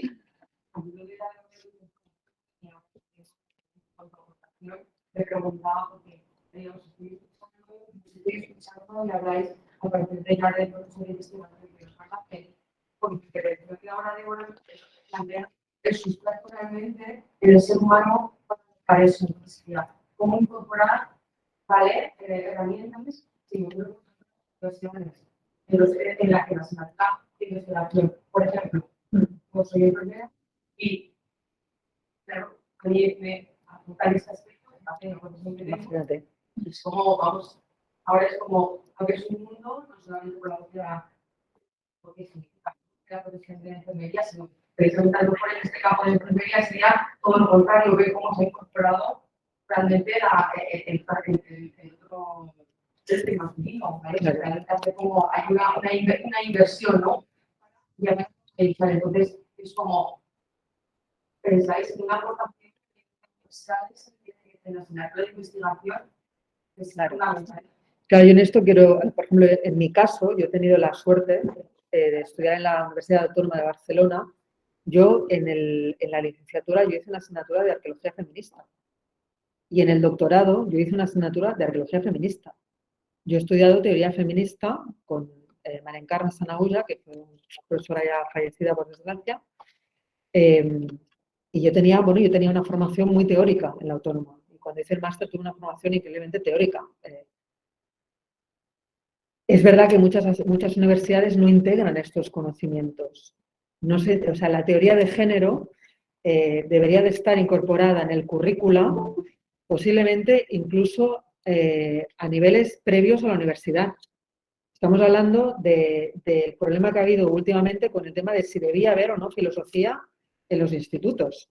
A mí esto me parece de juego de guardia, porque la filosofía no es estudiar a Aristóteles, sino que es estudiar cómo pensamos, cómo nos relacionamos con el mundo de alguna manera y cómo lo representamos simbólicamente. Y entonces los temas de género están totalmente en esto. Y cuando hablamos de temas de género, disculpa, quería aclarar eso también, cuando estamos hablando de temas de género no estamos hablando solo de mujeres, que esto es otra confusión y viene un poco al hilo de lo que tú decías. Estamos hablando siempre de este sistema binario en el que hombres y mujeres, pues bueno, tenemos roles diferentes y se esperan cosas diferentes de nosotros y nosotras, ¿no? Y en el caso de la enfermería es un ejemplo buenísimo, ¿no? Es el típico tándem médico-enfermera, ¿no? Mi madre era enfermera, tengo familiares médicos, o sea que es una cosa muy estereotipada además, ¿no? Y sí, Bueno, sí, María también quería aportarse. Que se debe hacer, o sea, la ley 3/2007 es la ley de igualdad, la ley 4/2007 es la ley orgánica de modificación de la ley orgánica de universidades. Esa ley orgánica incluye que en todos los planes de estudios se debe incluir de forma transversal la perspectiva de género, en todos los planes de estudios en los que proceden. Pero en mi opinión se proceden casi todos ellos. Y debe hacerse, y se va haciendo más despacio de lo que debería, porque en cuestiones de igualdad se avanza muy despacio, entre otras cosas porque hace falta ser consciente de esta necesidad de inclusión de esta perspectiva de género en la investigación, la perspectiva de género en el desarrollo profesional, de la perspectiva de género en la propia formación. Y es un proceso de darse cuenta que lo que hemos vivido hasta ahora es muy anarquista y hay que deconstruir muchas cosas. Y la deconstrucción es muchísimo más lenta que la construcción. Entonces, es un proceso que tiene que integrar cada vez a más personas y afortunadamente se están integrando cada vez más personas, pero que se avanza desgraciadamente muy despacio. Y donde además el proceso es posible. Yo quería decir algo, como lo que le has preguntado a Débora, es ¿cómo podemos hacer los institutos de manera? Sí. Entonces, a mí así, en esta mesa se le ocurren algunas cosas. Y, por ejemplo, se me ocurre, pues creando grupos asesores, o sea, el instituto de investigación, la ventaja que tiene es que tiene contacto directo con el investigador. O sea, conocéis, cada instituto conoce directamente a todos los investigadores. Sus investigadores tienen acceso a las personas que trabajan en el instituto, pues donde se puede a lo mejor asesorar desde los institutos. De que pueda el investigador preguntar en el instituto. Oye, no acabo de ver nada realmente de este proyecto, tipo, cómo tendría que enfocar la perspectiva de género, o la enfoco bien, le dejo antes que no, ¿sabes? En ese sentido. Y otro, que además he visto que estaba mañana antes, que ya no está distraído. Que otra cosa son los comités de la investigación. O sea, yo creo que aquí es un punto clave. Entonces, un trabajo no puede ser aprobado por el comité técnico, un trabajo, por ejemplo, un ensayo clínico, un estudio clínico, como los que pedimos nosotros, si no hay un punto cuando se ve en el estudio en que deja claro cómo va a analizar los datos y que va a tener una perspectiva de género. Es decir, que el estudio va a ser aplicable a todo. Y si no, que diga que es un estudio para sacar conclusiones solamente de Claro. hombres o de mujeres, ¿vale? Creo que esa coherencia, ¿vale? Con lo que se plantea y los resultados que se pretenden tiene prioridad. Entonces yo creo que a mí me siente, ¿no? Que tiene que hay que formar en todas las partes de los institutos también en este tipo de evaluaciones.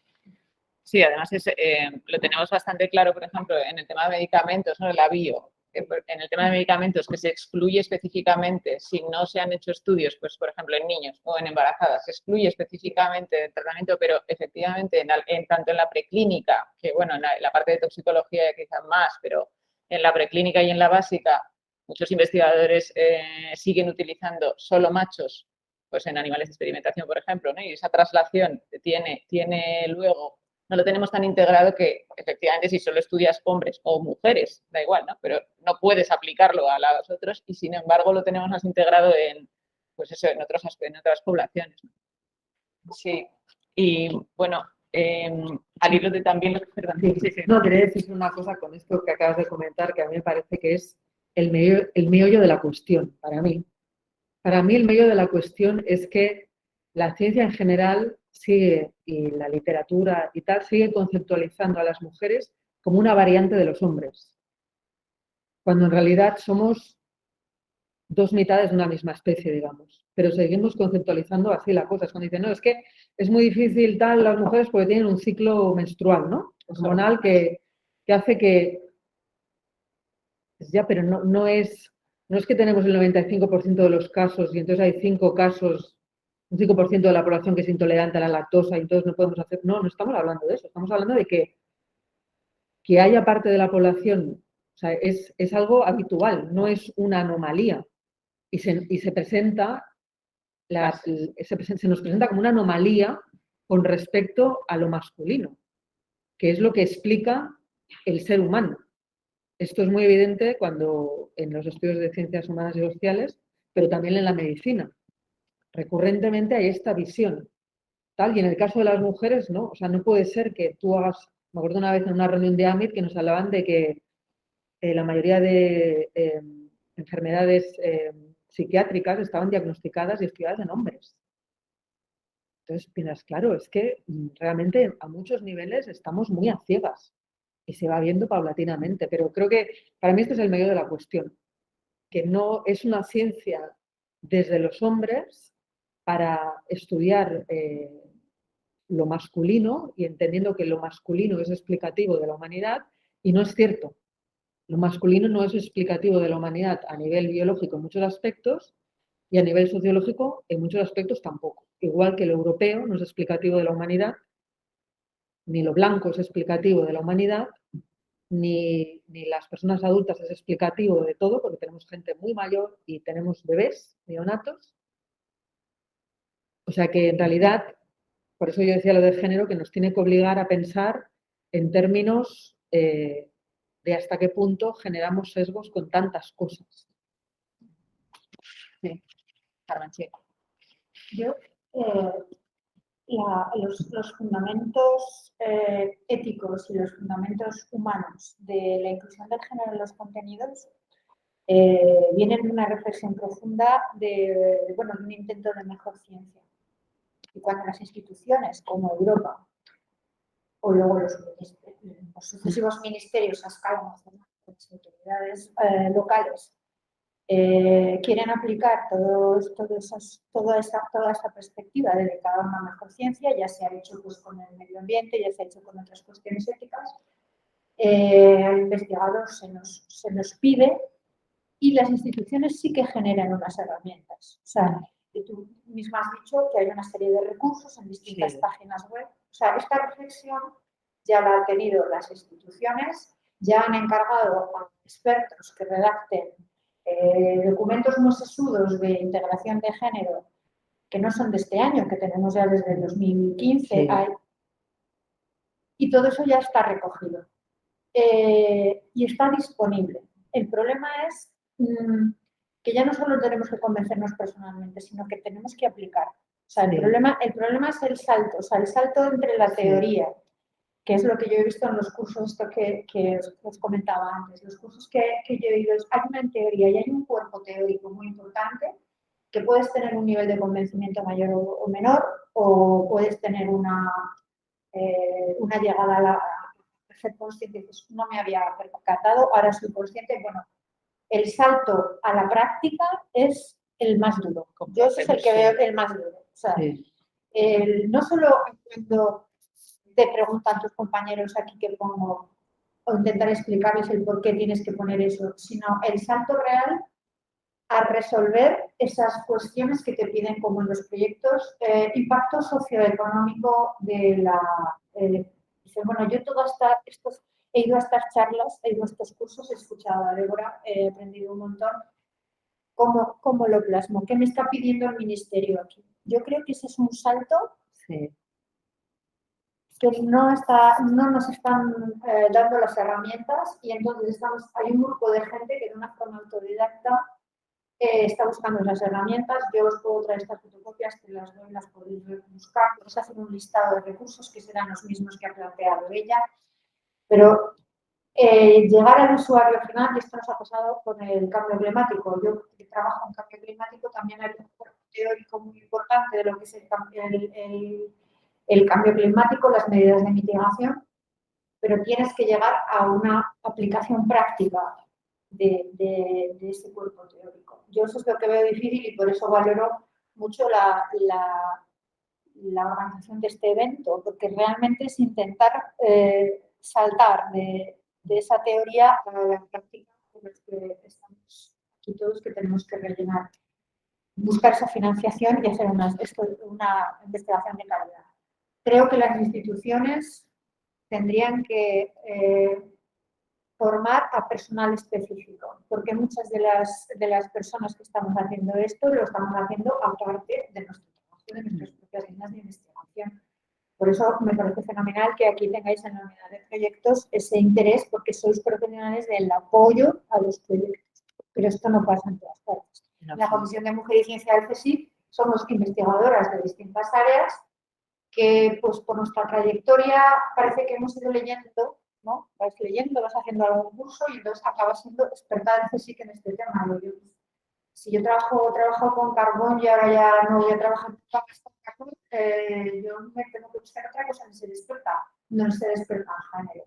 Ese salto es el que reivindico, el que necesitamos, y no sé a quién pedírselo. Sí, o sea, claro, sí, y es de donde nace realmente. O sea, no, esta charla no es una charla teórica sobre qué, no solo, digamos, es una charla teórica sobre qué es, sino desde las instituciones, claro, pues desde la dirección del área que yo llevo, obviamente hay una parte de instituciones que, aparte de pues, ideas, actividades formativas, es esa parte de apoyo en la que los servicios centrales de proyectos que pueden apoyar en la elaboración de las memorias, no en la parte de carbón, pero sí en la parte de impacto, que ya lo vienen haciendo, y en otras cosas es el valor añadido que puede aportar las unidades de proyectos de las distintas instituciones para ello, además de luego la financiación, además de luego otras actividades, ¿no? Y claro, sí, por eso esta jornada, ¿no? ¿Cómo lo hacemos al cómo lo hago? No, bueno, pues esa documentación tú me la das o la cuelgo o la leo y es que me he perdido, ¿no? Me he perdido. Hay que buscar una profesionalización. Ahora hay intentos de buscar profesionales en género para la aplicación de los planes de igualdad, para la redacción de los planes de igualdad. Bueno, esto sería otra vertiente, pero sí que tendría que haber una profesionalización de estos expertos, ¿no? Sí, incluirlo quizá como la parte transversal, quizá no es, bueno, se necesitarán expertos, y es lo que todas vosotras decíais, ¿no? Bueno, pues si alguien tiene una duda concreta, pues me puede llamar, ¿no? Se puede llamar, pero que sí que, igual que los gestores de proyectos y las gentes transversales tienen conocimientos para preparar una memoria económica o para ayudar a preparar una parte de impacto o para subirlas, saberse todas las convocatorias y poder asesorar, que esto esté incluido. Es decir, no es un perfil el que sabe de género, sino que toda la gente que apoya en las redacciones y en las presentaciones de propuestas, aparte de los investigadores, tengan esta parte también integrada. Al final es lo que decíamos antes, ¿no? Al hablar que yo cuando me leo todas estas recomendaciones, a mí me resulta muy, muy teórico, de la misma manera que cuando lo que decíamos, yo trabajo en el laboratorio, ¿no? A veces lees un protocolo de laboratorio y por escrito es muy evidente. Cuando tengo las cosas delante, me quedo y digo, sí, pero ¿cómo no? ¿No? Igual te lees una receta para hacer algo un poco así exquisito y parece muy evidente la explicación y luego cuando tienes las cosas delante dices, pues no sé si esto está muy gelatina o no, no entiendes nada. Entonces, claro, el paso de lo teórico a lo práctico, una cosa es entender las cosas y otra cosa es asimilarlas. Entonces, yo creo que asimilarlas y hacerlas tuyas, que lo tengas dentro estructurado con respecto a lo que tú piensas de la ciencia y con respecto a lo que tú haces como investigador, es un nivel ya un poco premium que no se puede conseguir de entrada. Yo creo que las instituciones tienen que darnos ayuda. Eso es cierto. Creo que es fundamental que haya formación en género a nivel universitario de forma estándar, como debiera haberla con respecto a muchas otras cosas. Eso es así. Y yo sí que creo que está bien que hayan expertos, pero creo que tenemos que saber un poco todos de esto, porque es una cuestión de calidad de la investigación, como saber mínimamente de estadística o de cualquier otra cosa, ¿no? No es algo aislado, sino es No, no es algo que algo- forma parte igual que otras. Claro, es algo estructural de alguna manera. Lo que pasa es que sí que es cierto lo que decíamos, que se nos exigen muchas cosas al mismo tiempo. Y claro, por eso orquesta sí, pero es verdad bueno, con ciertas limitaciones también, o al menos con un cierto tiempo, un cierto tiempo de reacción al menos. Vamos por ahí. ¿Había una pregunta? Sí. Sí, yo. A ver, vale. La inteligencia artificial es el nombre técnico que se ha dado a conseguir que las máquinas den una respuesta lo más fiable posible de forma automática. Hay algo que se está trabajando ahora y que de hecho desde mi grupo de investigación están trabajando varios compañeros que no tengo compañeros, es en proporcionar el error de la medida de la inteligencia artificial, que hasta ahora no se hacía. Es decir, te da una respuesta, pero no te dice cuánto de error hay en esa respuesta, cuánta posibilidad de error puedes tener en esa respuesta. Porque en función de lo que tengas y lo que se aproxima al algoritmo, a la realidad, pues lo puedes ver, ¿no? Y entonces, si hay un error muy grande, pues igual es que lo que tú tenías de partida no es correcto. Y eso te da una idea. Eso se está empezando a hacer, está a nivel de investigación en algunos campos, y es porque hemos ido avanzando y se va mejor. Uno de los problemas que tiene la tecnología en concreto es la falta de esa diversidad de personas para el desempeño de muchas cosas, que es lo que tú comentabas, ¿no? Los niveles que hay. Creo que es una labor social importante explicar todo lo que hay detrás de la tecnología para que haya más personas diversas detrás. Más personas diversas detrás que lo conseguimos con diversas acciones, pero sobre todo tenemos que dar las bases desde muy pequeñas para fomentar que esas niñas que tienen ansiedad por las matemáticas y sienten que no se les da bien cuando eso no es cierto, sean apoyadas desde los 6 años a que pueden hacer matemáticas, que sus maestras sean conscientes, que es lo que tenía mucha mayoría, de que sienten esas ansiedades y que cambiamos la brecha. Si no hacemos eso en primaria y secundaria, estaríamos dejando la tecnología en manos de unas pocas que sentimos en minoría y de unos muchos todos muy parecidos que harán lo que a ellos les va bien, porque además les va bien. Entonces, el tema de los algoritmos, a ver, un algoritmo hace lo que se programa para que haga. Esto es así, un algoritmo es una secuencia de instrucciones una detrás de otra con toma de decisiones y procede y caminos distintos para llegar a la solución. Pero no inventa nada, digamos, sigue los pasos que se le han propuesto. Y entonces depende de la visión que hay allí. Y no estoy de acuerdo con que se olviden algunas cosas, que se están haciendo cosas muy buenas de uso de tecnología. Y voy a nombrar a Ana Freire, que no sé si la conocéis, que es doctora en ingeniería informática, ahora mismo profesora de Fabra. Y una de las cosas que ha hecho es detección de, en el caso extremo, de suicidio a través del uso de las redes sociales. Es decir, detección, herramientas que permiten detectar por comportamientos y tal problemas psicológicos que además durante este tiempo de pandemia han sido acrecentados porque las relaciones sociales son muy importantes y la distancia física nos ha causado daños, que sabéis más de eso. Entonces, la tecnología puede servir para eso, con lo cual, la tecnología bien empleada puede ser una gran herramienta. Creo que tenemos que trabajar un poco en esa línea. Es importante la diversidad en los equipos para llegar a mejores resultados y es importante la diversidad también con perfiles técnicos. Entonces, creo que esto es lo que... Yo lo que has preguntado, Ona, de los adolescentes, es que no tengo nada que decirte, estoy totalmente de acuerdo contigo. Quiero decir, ahora con gobiernos ya se ponen valores en hombres y mujeres, que hasta es una cosa que no es de los últimos años, porque si no, la media era englobaban todos, ¿no? Hombres y mujeres, la femenina, y eso hay unas cosas. O sea que, nada, totalmente de acuerdo contigo, tenemos que entre todos intentar que se queden bien diferenciados. Gracias a las y Débora, que también. Bueno, era el tema de la interdisciplinaridad, ¿no? Que comentabas. A mí, la arqueología es una disciplina muy transdisciplinar dentro del marco de las ciencias humanas. Nosotros trabajamos con geólogos, con gente de ciencias naturales. Yo trabajo con ingenieros con temas de simulación social y machine learning y cosas de estas desde hace ya años, en un proyecto muy grande sobre simulación social que tuvimos. O sea, que a mí me parece que la ciencia transdisciplinar, o sea, la ciencia hoy en día es transdisciplinar o no es nada prácticamente.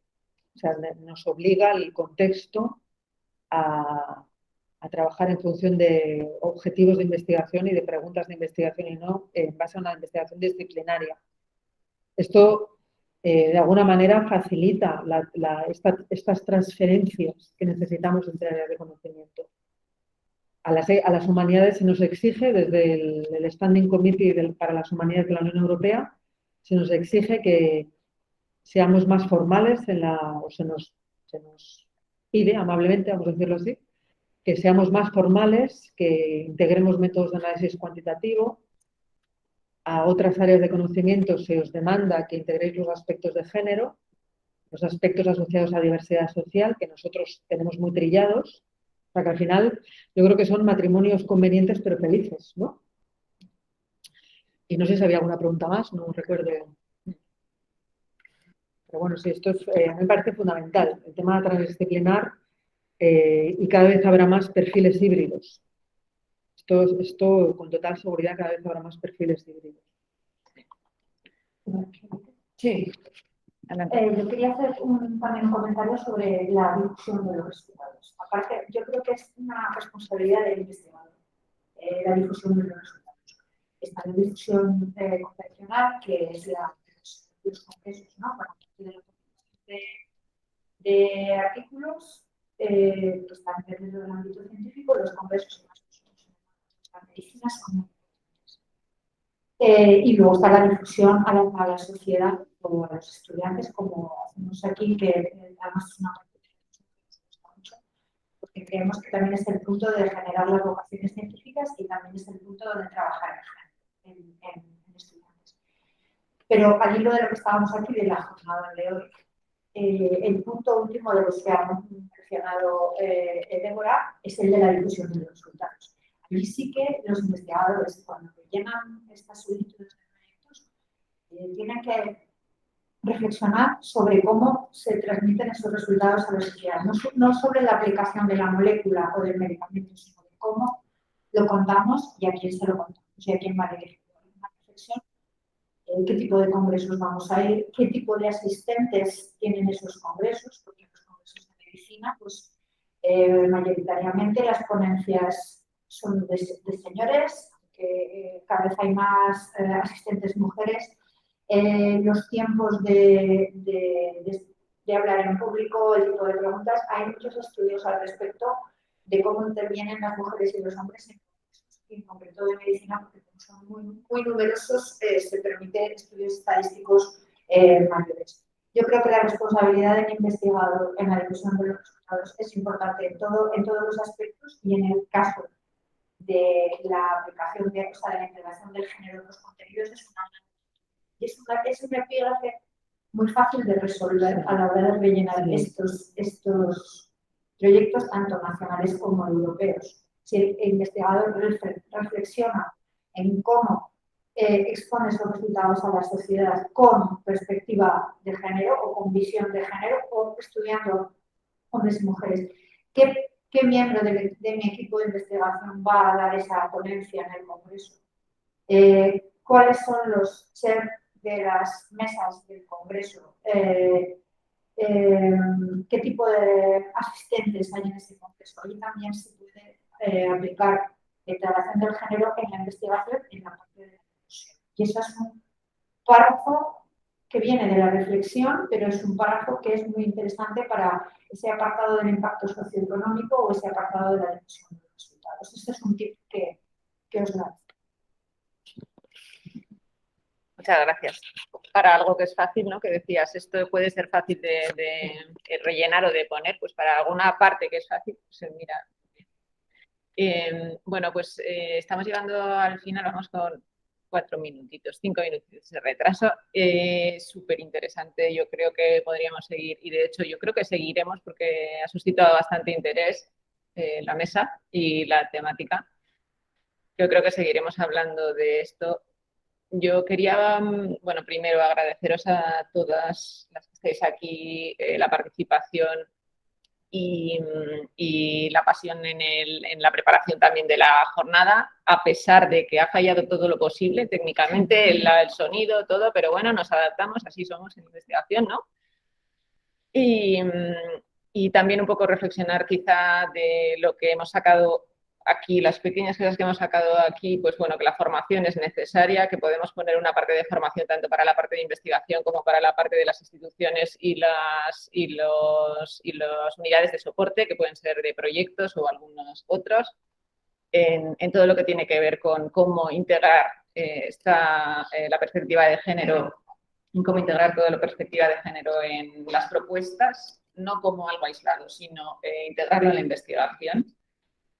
También, bueno, pues hemos reflexionado sobre, también a nivel de evaluación, ¿no? De los evaluadores, también hay herramientas disponibles que quizás son desconocidas y quizá pues también una parte de divulgación de esas herramientas, de facilitar, digerir y cómo esas herramientas podemos ayudar a hacer el cómo, que es lo que decía Carmen, ¿no? Hay un montón de cosas teóricas desde hace mucho tiempo, pero ya estamos en la parte de cómo aplicarlo.